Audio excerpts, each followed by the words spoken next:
got so motherfucking design on right now. Bring it down, bring it down, bring it down. I got 3 old guys to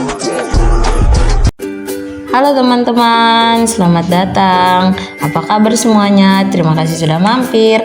Hari ini kita akan bahas topik yang seru. Pastikan untuk menonton sampai habis. Kalau kamu ingin tahu tentang analisis perencanaan sistem Lazada, tonton terus video ini karena kami akan membagikan semua tipsnya. Oke, jadi baik, kita masuk ke penjelasan tentang apa itu Lazada. Nah, Lazada adalah platform e-commerce yang memungkinkan pengguna untuk membeli berbagai produk secara online, termasuk elektronik, fashion, peralatan rumah tangga, dan masih banyak lagi. Oke, penjelasan tentang ERD dan DFD akan dijelaskan oleh Kakak Yitran. Yang pertama ada, apa itu ERD? Oke, baik, yang pertama di sini ada diagram ERD atau Entity Relationship Diagram. Nah, Entity Relationship Diagram ini menggambarkan relasi antar entitas dalam sistem. Berikut gambar dari diagram ERD Lazada.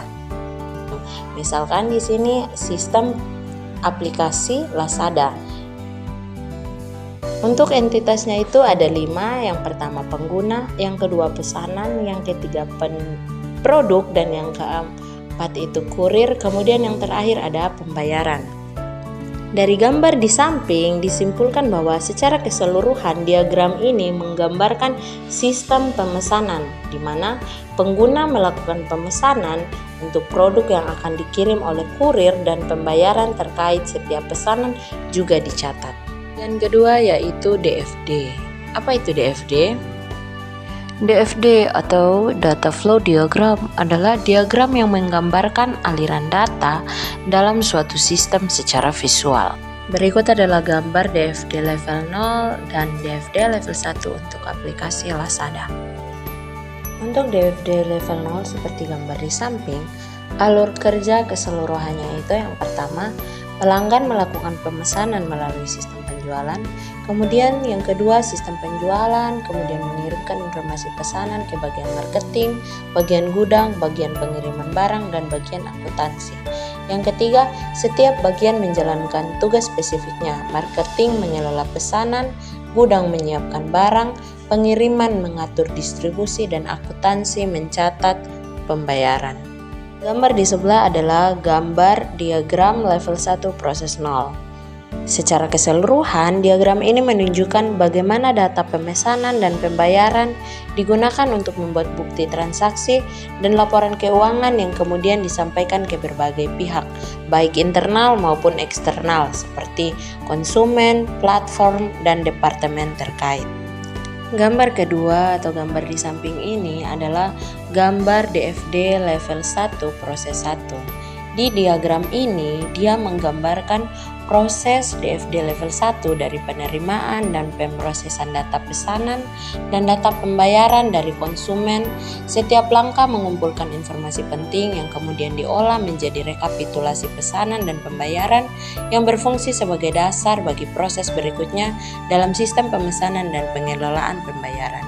Pada gambar yang berikut ini yang di samping merupakan DFD proses 1 level 2 di mana pada proses ini, diagram ini menggambarkan alur bagaimana pesanan dan pembayaran dikelola mulai dari penerimaan hingga pengecekan serta bagaimana data terkait disimpan dan diproses. Gambar berikutnya ini merupakan gambar DFD level 1 proses 3 di mana secara keseluruhan gambar di samping ini diagram ini menggambarkan bagaimana data terkait pemesanan dan pembayaran diproses menjadi laporan yang dapat digunakan oleh pihak terkait dalam perusahaan atau organisasi untuk melakukan pemantauan dan evaluasi lebih lanjut. Gambar terakhir atau gambar keempat ini merupakan proses akhir dari DFD level 1 proses 4 di mana diagram ini secara keseluruhan menunjukkan bagaimana data pemesanan dan pembayaran digunakan untuk membuat bukti transaksi dan laporan keuangan yang kemudian disampaikan ke berbagai pihak, baik internal maupun eksternal seperti konsumen, platform, dan departemen terkait. Penjelasan selanjutnya akan disampaikan kalau dia naik tahu. Oke, jadi baik, bagian yang ketiga itu tentang sequence diagram. Nah, sebelum kita masuk ke struktur sequence diagram dalam aplikasi Lazada, di sini saya akan menjelaskan sedikit tentang apa itu sequence diagram. Nah, sequence diagram ini adalah salah satu diagram dalam Unified Modeling Language atau UML yang digunakan untuk menggambarkan urutan interaksi antara berbagai komponen atau objek dalam suatu sistem secara kronologis.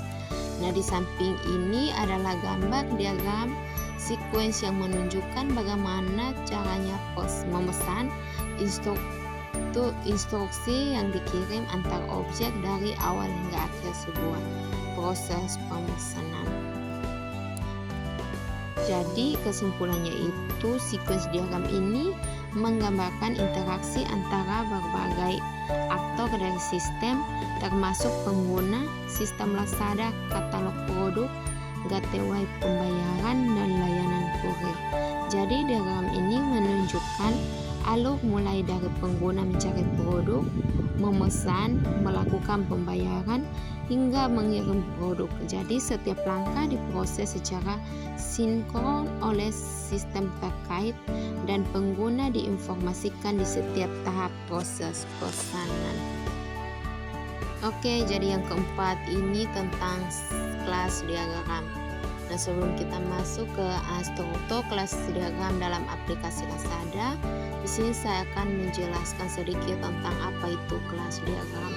Nah, kelas diagram ini adalah salah satu diagram dalam UML yang digunakan untuk memodelkan struktur statis dari suatu sistem. Nah, di gambar di samping ini adalah gambar diagram yang menggambarkan kelas-kelas dalam sistem, atribut seperti data, metode, fungsi, serta hubungan antar kelas. Jadi kesimpulannya itu adalah diagram ini memperlihatkan hubungan antar kelas dalam sistem e-commerce. Jadi pengguna melakukan pemesanan yang berisi banyak produk, pembayaran terkait pesanan tersebut, dan pesanan dikirim oleh kurir. Jadi setiap kelas memiliki atribut dan metode untuk mendukung operasional sistem tersebut. Oke, jadi baik, ini adalah hasil presentasi dari kelompok kami. Terima kasih. Audio Jungle.